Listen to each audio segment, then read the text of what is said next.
Welcome to Career and Leadership Real Talk, the no-nonsense guide for ambitious managers who want to have more impact and progress their career. I'm Pamela Langan, a job search coach and expert CV writer specialising in helping frustrated professionals land the jobs and pay rises they know they deserve. And I'm Jackie Jagger, a leadership and mindset coach specialising in helping newly promoted and new to role leaders to avoid the dickhead trap and lead with confidence. Between us, we've helped hundreds of leaders and managers to find new roles, take ownership of their careers, and handle the challenges that job searches and leadership responsibility inevitably bring. And now we're joining forces to share with you what we know has worked for our clients. Hello, and welcome to this week's episode. Today, we are talking about presentations during the interview process. This is something that we see people getting their knickers in a knot about left, right, and centre. So people worrying about how long they should be, how many slides they should have, what should they include, trying to second guess what is wanted or expected. So this week we are going to dig into all of those questions and we will get the value of Pam's wisdom. So Pam preps people for interview all the time as part of her job search coaching. And this is something that she works with clients on all the time.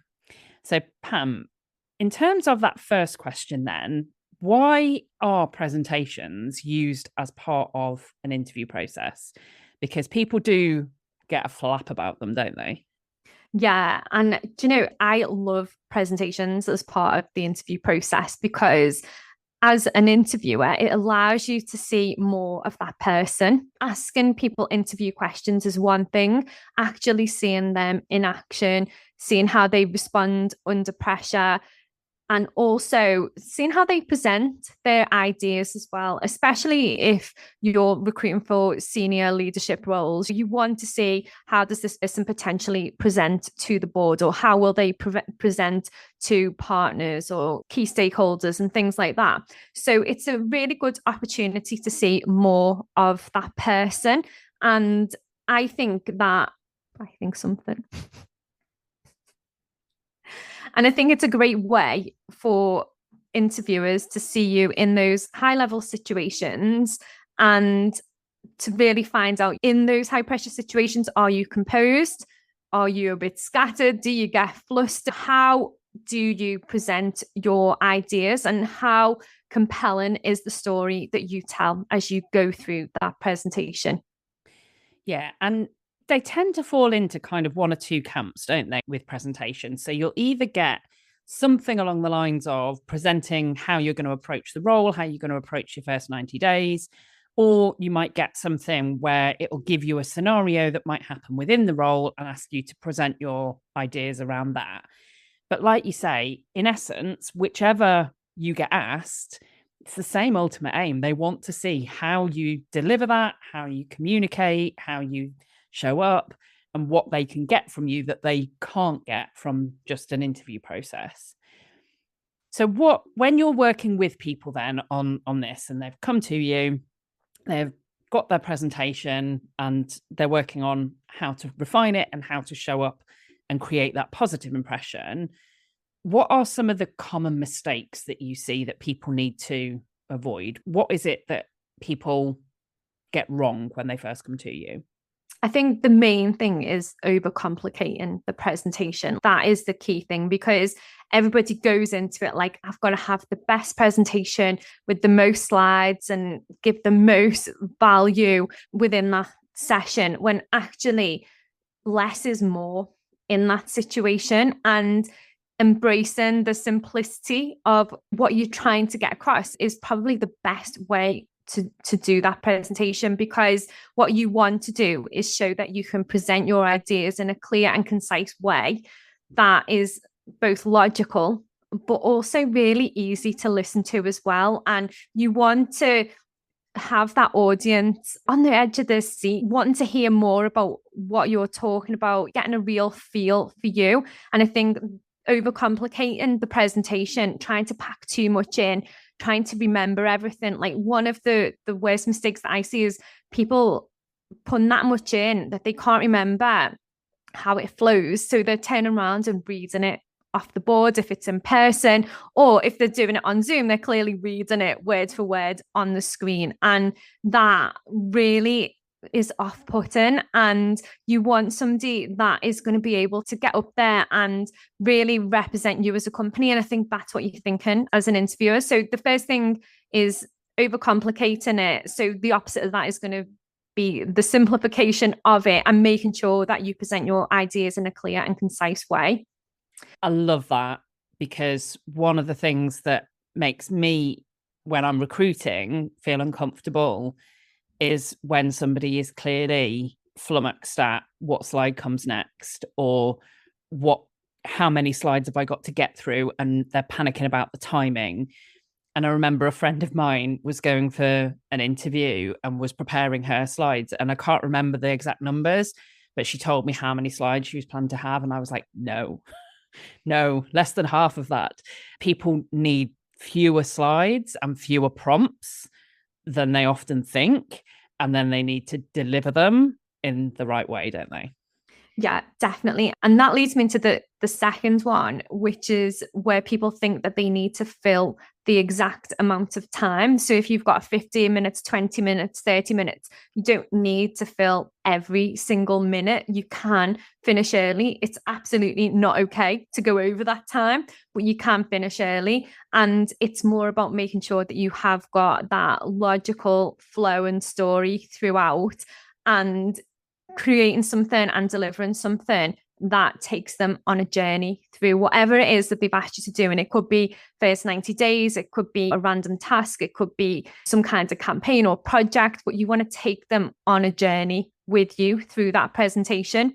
And I think if you focus on filling the time, you'll be more focused on what can I ram into this presentation to fill up that time, rather than thinking, what actually do I need to take them through? Completely echo that. Again, from a recruiter perspective, I've seen that so many times, where you can sense that people have jam-packed it and there's so much in there that it doesn't have time to breathe. You don't get time to really have the impact of one piece of their presentation before they're rushing on to the next, and it feels so rushed. And do you feel like there is a minimum? Because I think I would absolutely echo, you don't have to fill all the time, and you definitely shouldn't go over.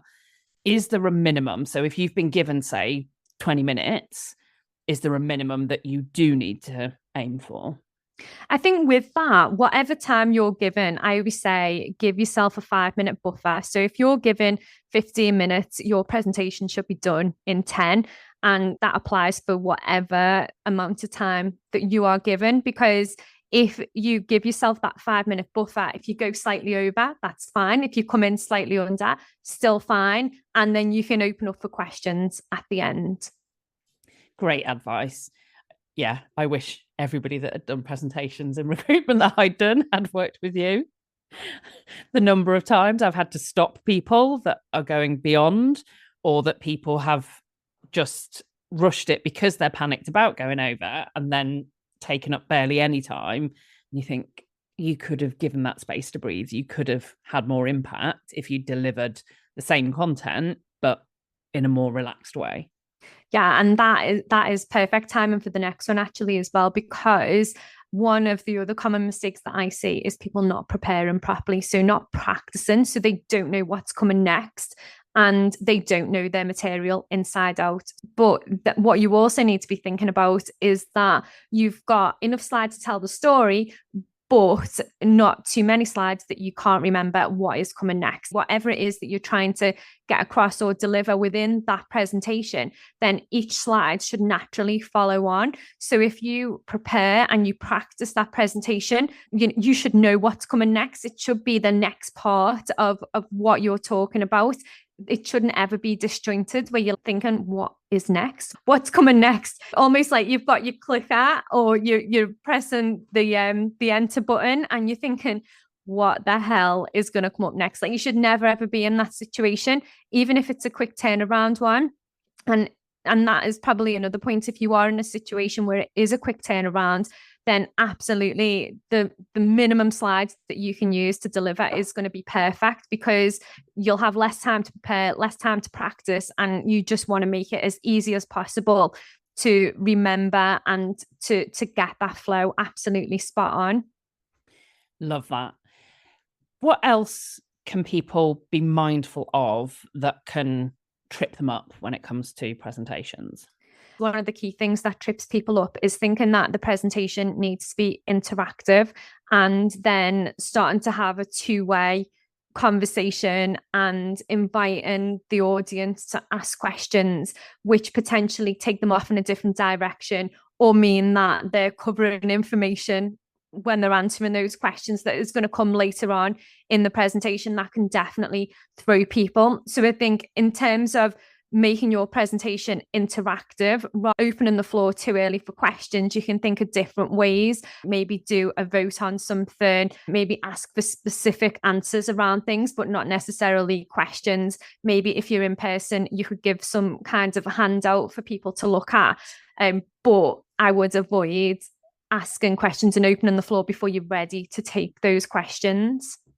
And I think that leads me to a point that people can get clarification, can't they? If you're not sure on some of the logistics of how many people are going to be there, how many handouts or slides do I need, some of those things don't always get communicated to candidates.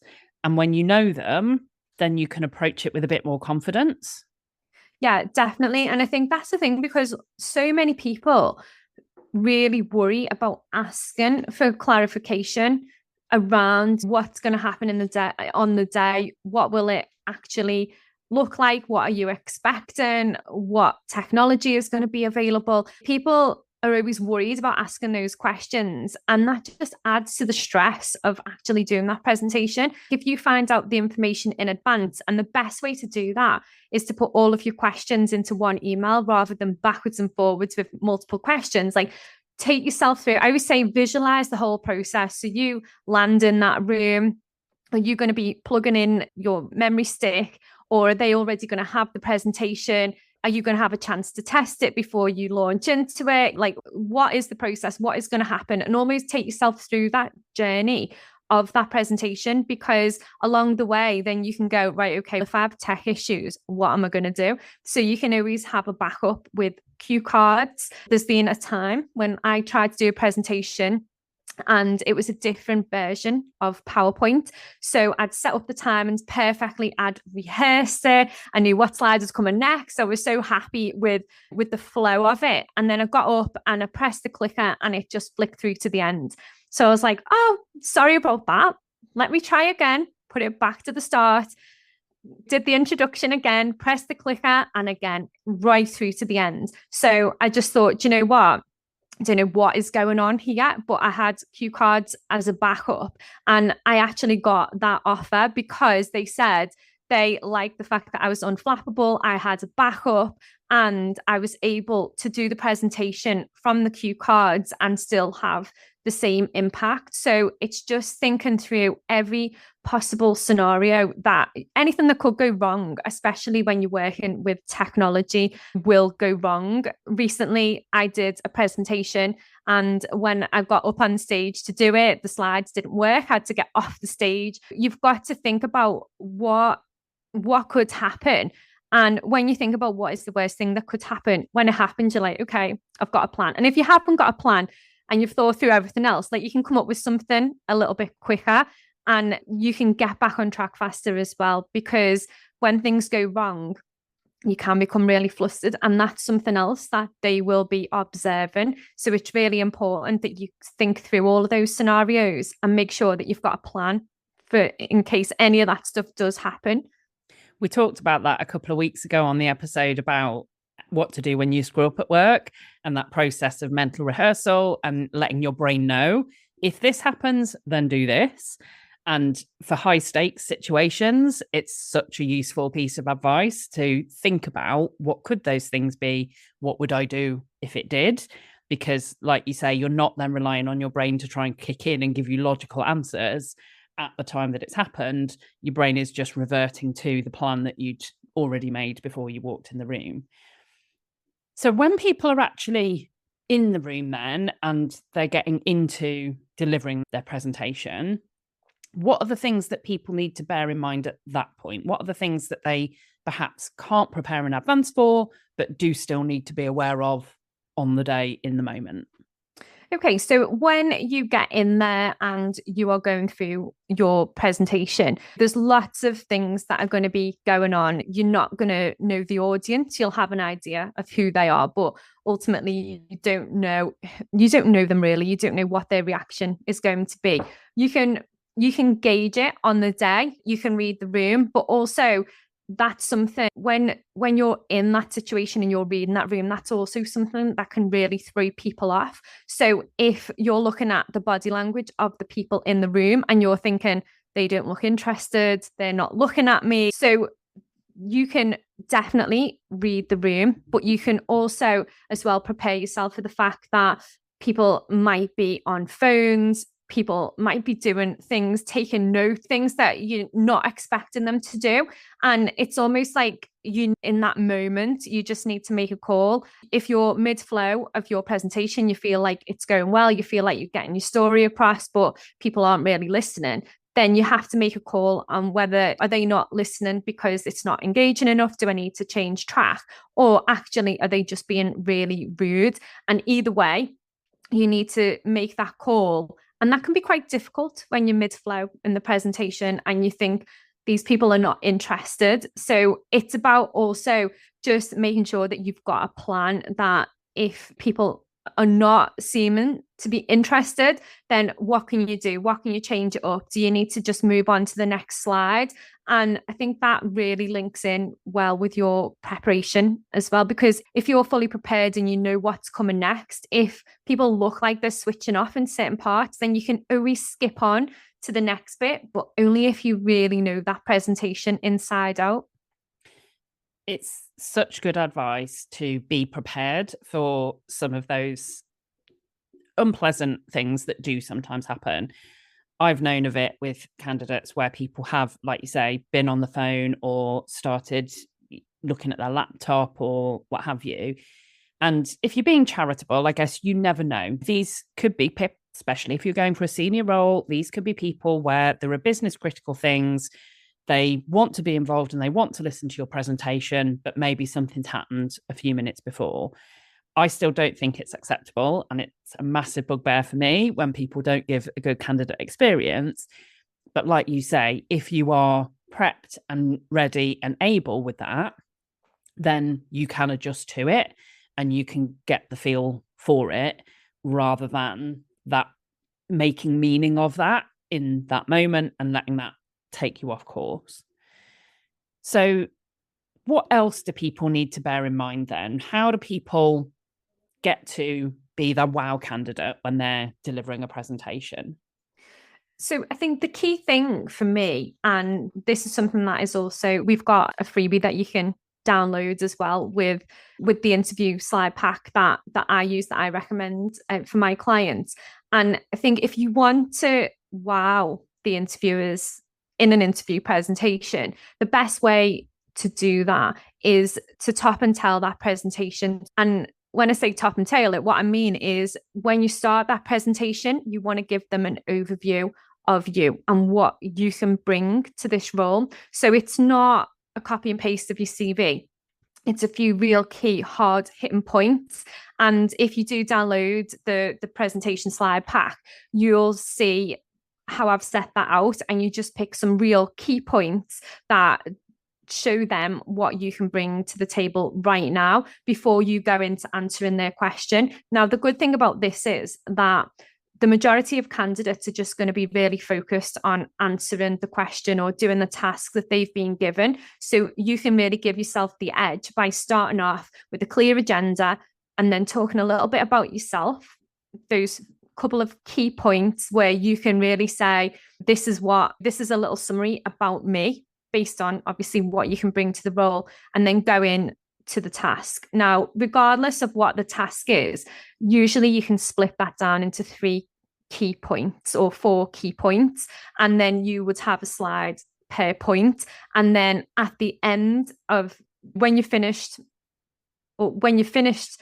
answering the question or completing the task that they've asked you, then you can then finish off the presentation by talking to them about the things that you can bring to the role. So you've started off by giving them a summary about you, which obviously highlights some of the things that you bring. And then at the end of the presentation, then you just reiterate what you can actually bring to the role and your excitement around that role. And then you can bring it to a close and open it up for questions. And that format has been super successful. That's the format that I used for my own interview presentations. And that is what I've been advising clients to use now for probably over 10 years. And the feedback that comes back every time is that that was a really well presented, formatted presentation. And actually, when I've spoken to people about it in the past, what they say is it was a really good intro, because they weren't expecting that intro about the person and the key points, the key things that make them the right person for that role. So straight away, it's almost that mental tick, isn't it, in the box? This person is right for us. This person is the right level for what we're looking for. Then the person goes in and answers the question or completes the task, and then finishes off by talking about actually what I can bring to this role, what excites me about this role, and then finishes off. And it's like the perfect kind of flow. And that is what I believe makes the candidates that use that format really stand out, because it takes them on a journey.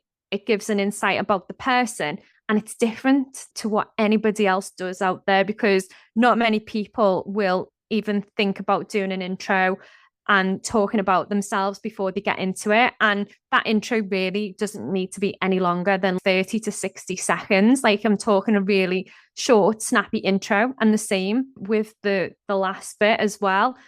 It's the bit in the middle where you're answering the question that's going to give you the bulk of the presentation. But if you can tap and tail it, and then also tell them a story, take them on that journey to answer that question, that is definitely going to make you stand out more than if you just tackle the question or the task head on and get through it as quickly as you can and get to the end, open it up for questions, and job done. It's take your time, enjoy the process. As you're going through the process, you want to be asking yourself, what am I learning about myself? What can I take away from this? What can I learn from this situation? And almost being in the moment. I think that is the key thing. If you approach that presentation and deliver it in the moment, rather than trying to rush through it to get to the end because you hate presentations or you hate interviews generally, you will do yourself a disservice. You need to really enjoy that moment and enjoy taking them through that process. Love that advice. I'm thinking about candidates that I've seen and remembered, and that's the key thing, isn't it? You want your presentation to be memorable. You want those people to remember you after it. And that intro and outro, if you like, that tops and tails the main part where you're addressing, just really seeks to position you as somebody who is confident to stand out, comfortable that you're able to deliver, able to step aside and be different and not just follow the exact brief and instruction that you've been given, but do that in a way that links. So I'm thinking about a role that I was recruiting not that long ago, and there was essentially that aspect of somebody really showcasing why their previous experience was going to come out in the ideas that they were going to share. And I think for me as a recruiter, it did two things. It made them memorable in the way that you're describing. It also made me aware of how they had shaped their approach to actually answering the question. And that took away some of the judgment. So I think sometimes the concern that people can have is, particularly if you're doing a more technical type, by which I mean, if you're in marketing, you might be asked to create a pro. If you're in marketing, you might be able to, if you're in marketing, you might be asked to create the outline of a campaign. If you are in finance, you might be asked to share how you'd approach creating a cash flow forecast. Those kinds of presentations based on some information that you've been given to use to prepare. If you set that context first, then I think people are aware of, okay, so this is the angle that that person with that experience is likely to take. And it brings people in with you into the approach that you've taken without you having to tell them, this is the approach I've taken and this is why. Yeah, exactly. And I think that's the thing. The more you can really get under the skin of what they're asking you to do, the easier it's going to be for you to create the easier it's going to be for you to create your slide pack that takes them on that journey and tells that story. Now, those examples that you use there, where you're talking about maybe creating a marketing campaign or looking at cash flow from a finance perspective, they can be quite dry topics to try and create a compelling story from. But if you think about what are the key things that this employer needs to know about me to know that I can hit the ground running in this role, that if they said to me tomorrow, develop this campaign or create that cash flow forecast, that I could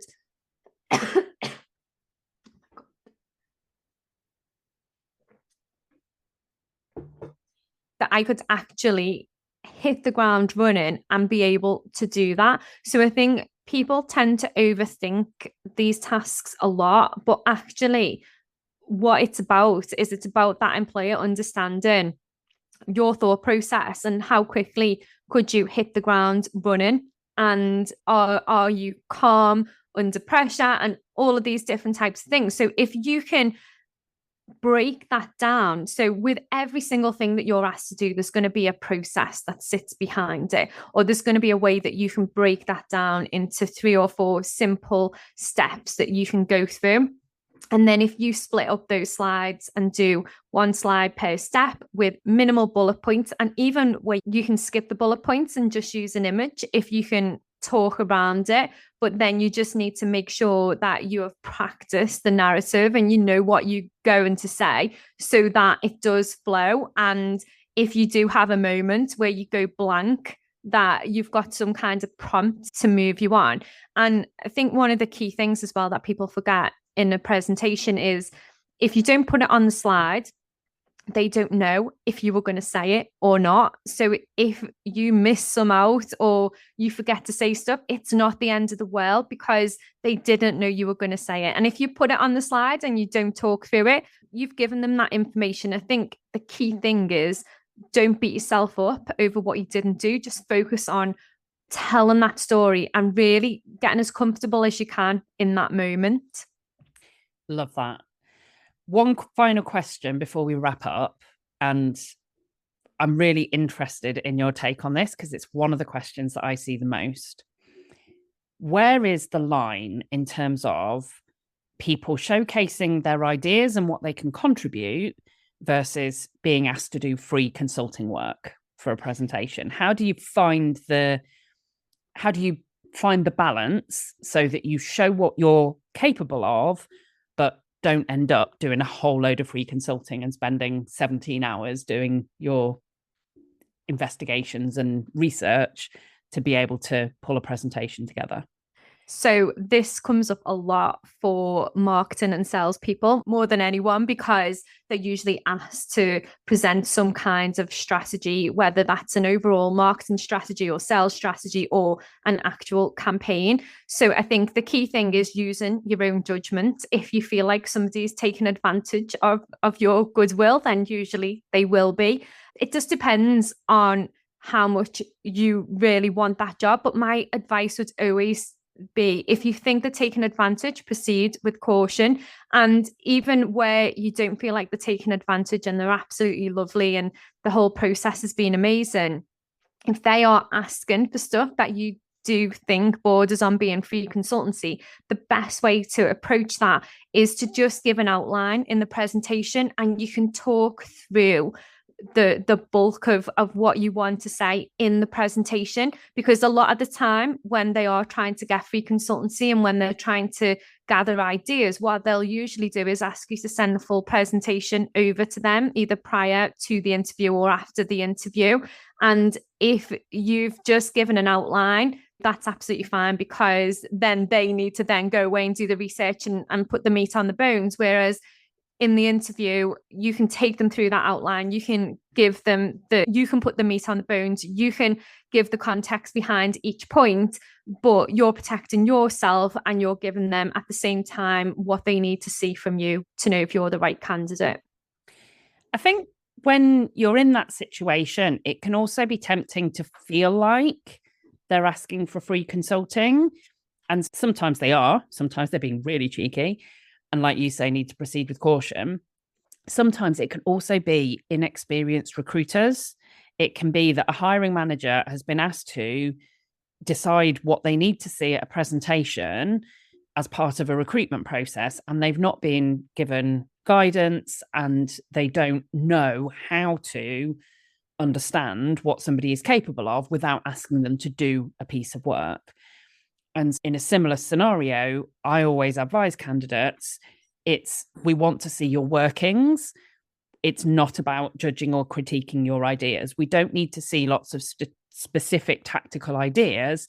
What we need to understand is, if you were given this type of a brief, how would you go about it?